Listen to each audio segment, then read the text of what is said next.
Hello friends, welcome back to my YouTube channel. মই অনুৰাগ শৰ্মা আপোনালোক সকলোকে পুনৰবাৰ স্বাগতম জনাইছো মোৰ YouTube চেনেলটোলৈ। আজি মই আপোনালোকৰ সন্মুখত এটা নতুন ভিডিঅলৈ উপস্থিত হৈছো আৰু আজিৰ ভিডিঅ'ত মই আপোনালোকৰ সৈতে শেয়াৰ কৰিম, ডিসকাস কৰিম, ক্লেৰিফিকেশন দিম যে APSC অসম লোকসহায় আয়োগ আসাম পাব্লিক সাৰ্ভিস কমিশনৰ কম্বাইন্ড কম্পিটিটিভ এক্সামিনেশনত প্ৰত্যেক বছৰে বহুখিনি এপ্লিকেশনস ৰিজেক্ট কৰা হয়। ঠিক আছে, তো আপোনালোকে জানে যে APSC যেতিয়া কোনবা এটা পৰীক্ষা অনুষ্ঠিত কৰিবলগীয়া থাকে তেতিয়া হলে অনলাইন এপ্লিকেশন হৈ যোৱাৰ পাছত তেওঁলোকে এডমিট কাৰ্ড উলিওৱাৰ আগতে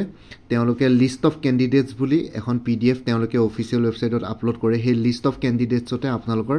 নাম আৰু ৰোল নাম্বাৰ দি থোৱা থাকে। সেই নাম আৰু ৰোল নাম্বাৰ যি সকলৰ সেই লিষ্ট অফ ক্যান্ডিডেটছত নাম আহে তেওঁলোকেহে এডমিট কাৰ্ড ডাউনলোড কৰি পৰীক্ষাত এপিয়াৰ হ'বৰ কাৰণে এলিজিবল হয়। ঠিক আছে, তো হেতু কাৰণে অনলাইন এপ্লিকেশনস খিনি APSC জমা লোৱাৰ পিছত স্ক্ৰুটনি কৰি পেলাই কাৰোবাৰ যদি কিবা ফল পায় তেতিয়াহলে ৰিজেক্ট কৰে। তেনেকে বহুখিনি ক্যান্ডিডেটস প্ৰত্যেক বছৰে ৰিজেক্ট হয়। এৰাউণ্ড 5-6 ক্যান্ডিডেটছৰ ৰিজেক্ট কৰে প্ৰত্যেকবাৰে। এতিয়া কম্বাইন্ড কম্পিটিটিভ প্ৰিলিমিনাৰী এক্সামিনেশন 2023-24 কাৰণে অনলাইন এপ্লিকেশন চলি আছে। লাষ্ট ডেট ফেব্ৰুৱাৰী 6 তাৰিখ। তো আজি 5 তাৰিখ হলে কাইলে লাষ্ট ডেট আছে। ফি পেমেন্টৰ লাষ্ট ডেট হয়তো আৰু এদিন দুদিন বেছিকে আছে। তো ৰিজনস ফৰ ৰিজেকশন অফ অনলাইন এপ্লিকেশনস। ঠিক আছে, অনলাইন এপ্লিকেশন ৰিজেক্ট হোৱাৰ ৰিজেকশন হোৱাৰ ৰিজনস খিনি মই আপোনালোকক কৈ দিছো কি কাৰণ হ'ব পাৰে। তো ফাৰ্স্ট অফ অল প্ৰথমটো হ'ব আনক্লিয়াৰ ডকুমেন্টস, পাসপোৰ্ট সাইজ ফটো আৰু সিগনেচাৰ। ঠিক আছে, তো যদি আপোনালোকৰ যোনখিনি ডকুমেন্টস তাতে আপলোড কৰিব লাগে প্ৰফাইলটো বনাওতে, এডুকেশনাল কোৱালিফিকেশনস, পাৰ্সোনাল ডিটেইলস, ঠিক আছে, employment experience registration certificate, caste certificate, যিখিনি লাগে আধাৰে হওক বা যিখিনি PAN card, signature, passport size photograph, ঠিক আছে, সেইখিনি ডকুমেন্টস যেতিয়া আপলোড কৰিবলগীয়া হয় তাতে PDF ফৰ্মেটত আপলোড কৰিবলগীয়া থাকে। তো সেই ডকুমেন্টসখিনি যদি কেনেবাকৈ যদি আনক্লিয়াৰ হয়, ধৰক PDFটো ভালকৈ ধৰিব নোৱাৰিলে, কাৰণ স্ক্ৰুটনি কৰিলে মানে সেই ডকুমেন্টসখিনি তেওঁলোকে যিসকলে স্ক্ৰুটনি কৰে APSCৰ কমিশনৰ অফিসত, তো তেওঁলোকে ধৰিব পাৰিব লাগে যে আপোনালোকে কিমান মাৰ্কস পাইছে, কি কথা, গোটেইখিনি বস্তু ক্লিয়াৰ হ'ব লাগে। তো সেই তেতিয়া ৰিজেক্ট কৰা চান্সেছ বেছি থাকে আনক্লিয়াৰ ডকুমেন্টস, পাসপোৰ্ট সাইজ ফটো বা সিগনেচাৰ হলে মানে। আৰু লগতে কেতিয়াবা এইটো কাৰণো হ'ব পাৰে যে ডকুমেন্টস আপোনালোকে কেতিয়াবা আপলোড কৰিবলৈ থাকি যায়। ঠিক আছে, কেতিয়াবা আপলোড নকৰাকৈ থাকি যায়। এতিয়া ধৰক ডিগ্ৰী সাৰ্টিফিকেট বিচাৰিছে, সাৰ্টিফিকেটখন আপলোড নকৰিলে ধৰক, বা ফাইনেল ইয়াৰৰ মাৰ্কশ্বিটত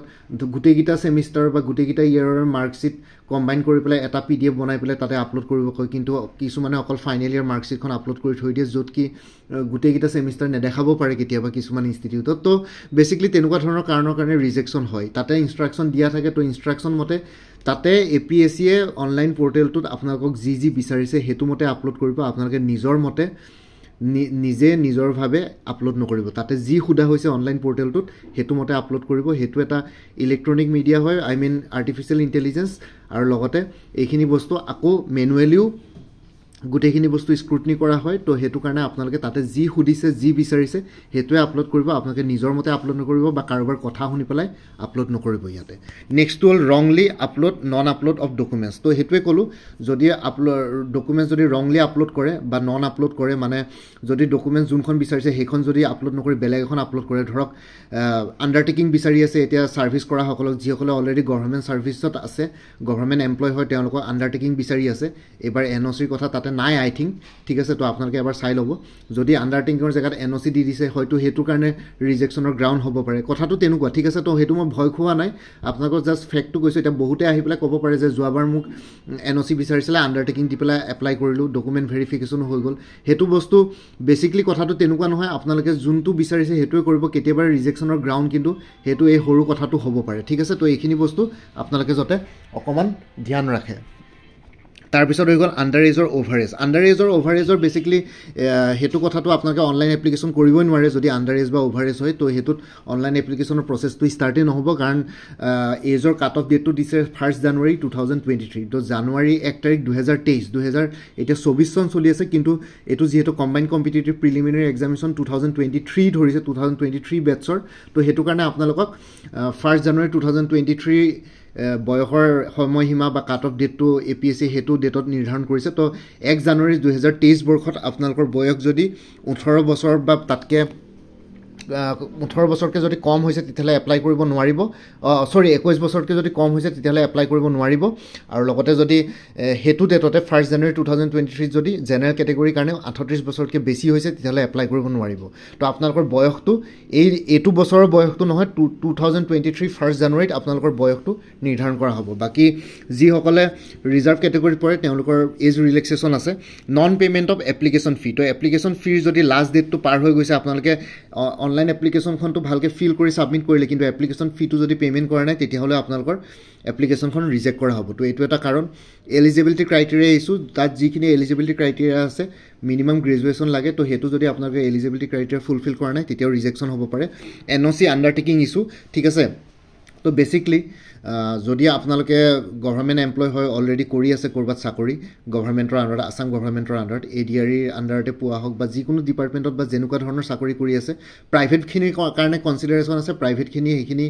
ইয়াতে কনচিডাৰ নকৰে তো গভৰ্ণমেণ্ট এমপ্লয় হ'লে মানে কনচিডাৰ কৰে কাৰণ প্ৰাইভেটবিলাকৰ ইমান বেছি একো নাই তো আপোনালোকে অফিচত ৰিজাইন দি পেলাই ন'টিছ পিৰিয়ড ছাৰ্ভ কৰি বা ন'টিছ পিৰিয়ড ছাৰ্ভ নকৰিলেও কিবা এটা ফাইন দি পেলাই গুচি আহিব পাৰে খালি গভৰ্ণমেণ্ট এমপ্লয়ত আপোনালোকে নিজৰ মৰ্জিমতে আজি এইটো ডিপাৰ্টমেণ্টত চাকৰি কৰি আছে নেক্সট APSC পৰীক্ষা দিলে একো নজনোৱাকৈ নিজৰ ডিপাৰ্টমেণ্টক নজনোৱাকৈ পৰীক্ষা দিলে চাকৰি পাই গ'ল আকৌ সেইটো ডিপাৰ্টমেণ্ট এৰি পেলাই APSC জইন কৰিব সেইটো বস্তু নচলিব ঠিক আছে অফিচিয়েলি সেই বস্তুটো নচলিব কিছুমান অফিচিয়েল কিছুমান ক্ৰাইটেৰিয়া থাকে কিছুমান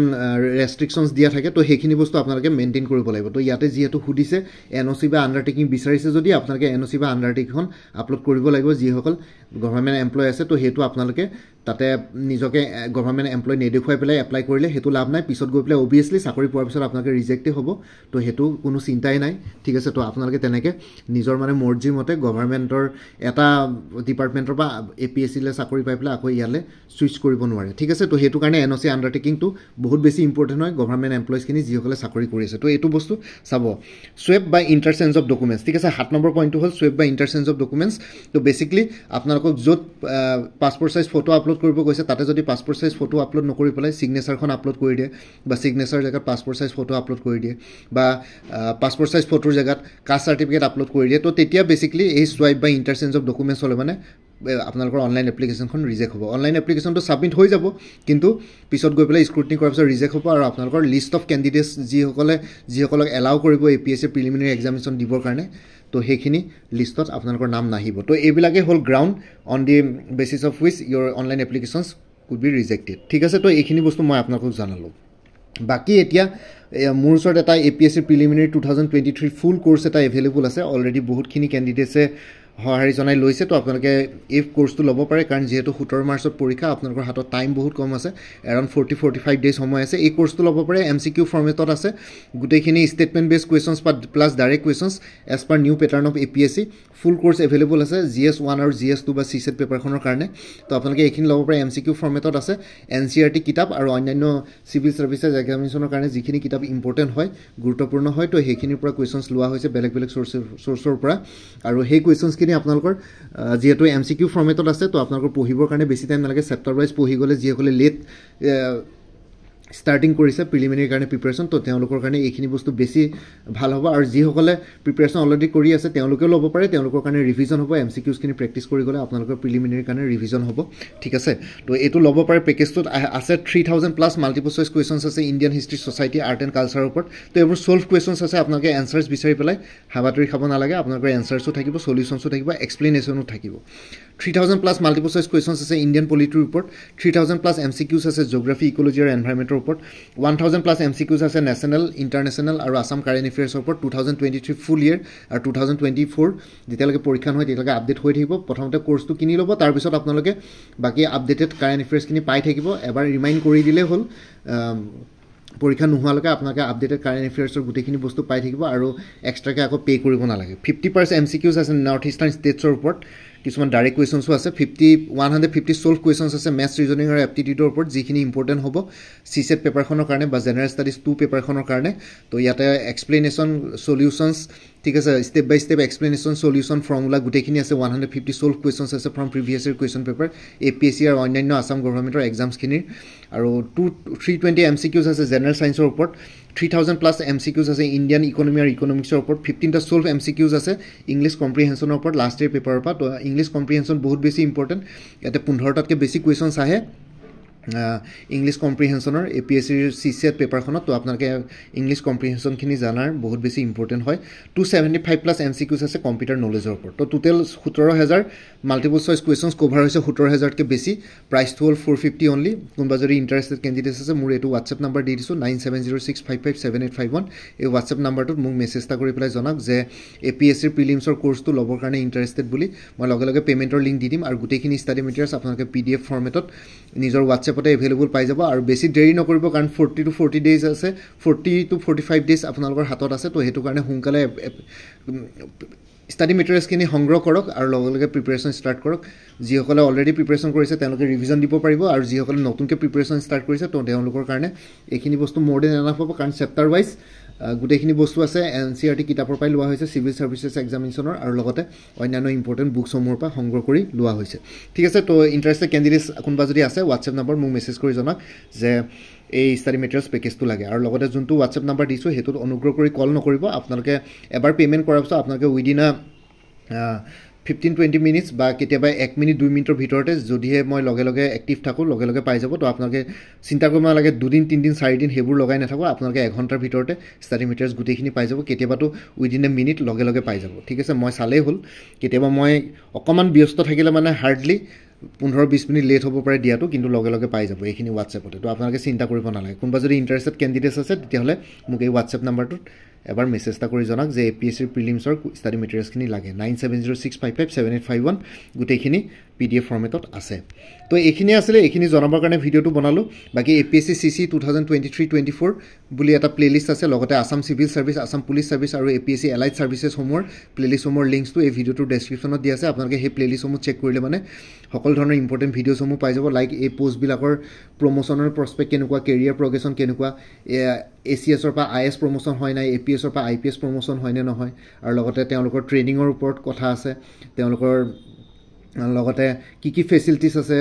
গভৰ্ণমেণ্ট ভেহিকল কোৱাৰ্টাৰ বাংলো সেইবিলাকৰ ফেচিলিটিছ আছে কি আছে সেইবোৰ বস্তুৰ ওপৰত ডিটেইলছ বনোৱা আছে চেলাৰী ষ্ট্ৰাকচাৰ সেই গোটেইখিনি বস্তু আপোনালোকে এই ভিডিঅ'টোৰ ডেছক্ৰিপশ্যনত দিয়া প্লেলিষ্টসমূহত পাই যাব লগতে মোৰ আৰু এটা চেনেল আছে অনুৰাগ শৰ্মা অসম আইকিউ বুলি সেই চেনেলটোৰ লিংকটো এই ভিডিঅ'টোৰ ডেছক্ৰিপশ্যনতে শ্বেয়াৰ কৰিছোঁ আপোনালোকে সেইটো চেনেলো ছাবস্ক্ৰাইব কৰি ল'ব পাৰিব কাৰণ সেইটোতো মই APSCৰ কম্বাইণ্ড কমিটি প্ৰিলিমিনাৰী এক্সামিনেশ্যন 2023-24 কাৰণে ষ্টাডি মেটেৰিয়েলছ দিয়া অলৰেডি ষ্টাৰ্ট কৰিছোঁ তাতে আপোনালোকে ভালকৈ ডিটেইলছ ভিডিঅ'সমূহ পাই যাব সেই ভিডিঅ'টোৰ এই চেনেলটোৰ লিংকটো এই ভিডিঅ'টোৰ ডেছক্ৰিপশ্যনতে দিয়া আছোঁ বাকী এই ফুল কোৰ্চটোৰ ডিটেইলছটো এই ভিডিঅ' ডেছক্ৰিপশ্যন আৰু কমেণ্ট ছেকশ্যনটো পিন কৰিছোঁ আপোনালোকে তাতে চাই পেলাই মোৰ লগত যোগাযোগ কৰিব পাৰে বাকী ইমানে আছিলে মোৰ ভিডিঅ'ছবোৰ চাই যদি ভাল পায় মোৰ চেনেলটো ছাবস্ক্ৰাইব কৰি ল'ব আৰু লগতে আপোনালোকৰ যিমানখিনি ফেমিলি ফ্ৰেণ্ডছ ৰিলেটিভছ আৰু চিনাকি এক্সপিৰিয়েঞ্চ আছে তেওঁলোকৰ লগত মোৰ চেনেলটো শ্বেয়াৰ কৰিব লগতে কমেণ্ট ছেকশ্যনত জনাব কিবা যদি কুৱেশ্যন থাকে ডাউট থাকে মই নিশ্চয় আপোনালোকৰ কুৱেশ্যনছ আৰু ডাউটছবিলাকৰ ৰিপ্লাই দিবলৈ চেষ্টা কৰিম বাকী আজিৰ ভিডিঅ'টো ইমানতে সমাপ্ত কৰি আপোনালোক সকলোৰ পৰা বিদায় ল'লোঁ কাইলৈ পুনৰ এটা নতুন ভিডিঅ'লৈ আপোনালোকৰ সন্মুখত উপস্থিত হ'ম তেতিয়ালৈকে ভালকৈ প্ৰিপাৰেশ্যন কৰি থাকক সকলোৱে অল দি বেষ্ট থাকিলে bye and take care friends Bharat Mata কি জয় জয় আই অসম